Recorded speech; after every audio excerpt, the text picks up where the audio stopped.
Howdy, thanks for clicking.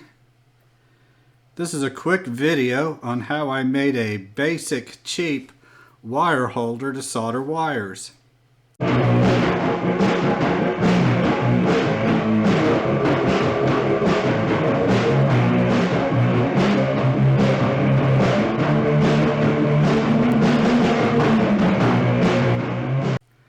I wanted to solder some wires, and believe it or not, I could not find my little alligator clip wire holders. I thought surely I have something, and sure enough I did. I have this heavy piece of 2 by 2 inch angle iron about 7 inches long.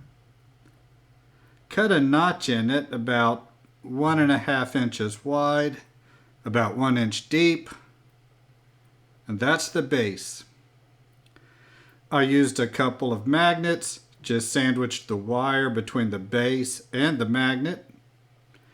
It didn't fall over on me, and pretty sure you won't melt it. An upgrade would be to use stronger magnets than these ceramic ones, but they worked fine for me. Thanks for watching.